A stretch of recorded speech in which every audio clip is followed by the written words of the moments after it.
All right, you might remember that a delegation of the ITLF, which is the tribal grouping of the Kuki-Zomi groups, they were set to meet the Home Minister. However, a statement has come in from the ITLF. I believe they said that since the Home Minister is busy with the Parliament debate, our meeting is postponed for the evening. That's the update that we have right now. Remember, the violence in Manipur continues with a fresh incident taking place on the border of Churachandpur over this weekend. An incident that resulted in the death of a number of people.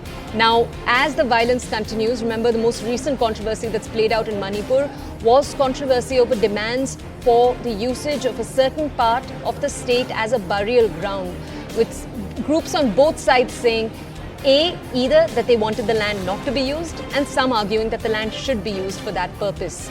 Now, we'll bring you more context, but what had taken place in the days since was that the Home Minister had spoken to tribal groups, asked them not to take the burial in the moment, to delay that burial. We know that that delay had actually taken place. We also know an ITLF meeting with the Home Minister was set to take place, but as you can see, it seems the ITLF is coming forward and saying that that meeting with the Home Minister has, for now at least, been postponed. Remember, part of the reason the parliamentary proceedings are carrying on at the pace they are is because of that hope that the Prime Minister finally addressed the Manipur issue. My colleague Arunima is with us right now to bring us more context on this entire story. Arunima, we know why the ITLF, I just want to tell our audiences, we've been talking about the ITLF, especially in the context over the last few days of the mass burial that was supposed to take place, that the ITLF decided to hold off on after a conversation with the Home Ministry. Now we know this meeting that was supposed to happen is not happening right now. What more context can you bring us? So this land on which the mass burial was to happen was in Bishnupur. Now Bishnupur has a mixed population both of Kukis and Meiteis, and therefore there was objection from the Meitei side. We know that there is complete breakdown of trust, of communication between the two groups, and this could have led to more tension. That's why Ministry of Home Affairs intervened, and it impressed upon the Kuki tribal groups to not carry out with their mass burial plan at this particular land, and trying to convince them of another land, perhaps in Churachandpur, where even a allotment could be done by the government. The land could be transferred in the name of the memorial itself. So for that negotiation, essentially, Home Ministry had asked, and this invite was extended by Zoramthanga, the Mizo Chief Minister. He was mediating on behalf. So the group is here, the delegation is here. They met with senior officers of the Intelligence Bureau and the interlocutor who has been speaking as per the suspension of operation agreement to both sides. After that meeting with Home Minister was expected, but because of the parliamentary proceedings, that meeting has not happened as yet. We don't know exactly when it will happen, but the delegation members are expecting it to happen sometimes this evening. And while the centre's stance is that this meeting is restricted to the land and the burial issue, the delegation also wants to press forward their demand of having a separate administration for the hill areas of Manipur, something that is completely unacceptable to the majority Meitei population of the Imphal Valley.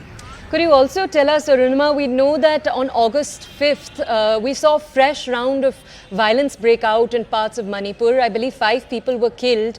Keeping that in mind and keeping in mind the fact that the violence doesn't seem to be dying down, what is the longer term plan here of the Home Ministry?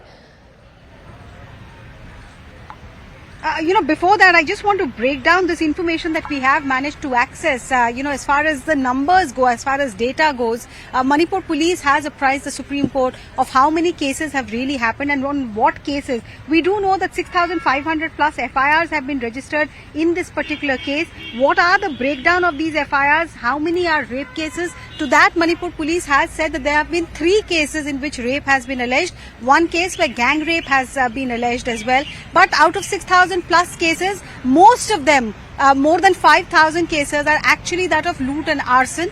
There are cases of murder, of course, and I just want to give you the breakdown that Manipur Police is sharing about the murder cases that have happened. There are cases of 107 deaths in May, but the number fell to 38 in June, 17 in July and 6 in August. The number that you were asking for, the 3rd August incident, where once again violence broke out, killing 6 people. And there was also the incident of looting of arms from the IRB, the Reserve Battalion.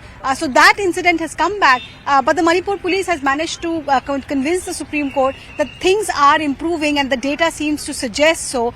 But there are still sporadic incidents of violence, and the police is trying hard to impose the fear of law, the rule of law, so that civilians who have taken arms and ammunition and who are becoming vigilante mob, they know that police is there, CRPF, Army, Assam Rifle are there to impose the rule of law. Arima, thank you for bringing us those details. All right, with that, we're bringing our show to a close. Next, my colleague Ayushman is going to be taking over. You're watching CNN News 18. He'll be leading the 3 p.m. show. Right, thank you for that, Toya.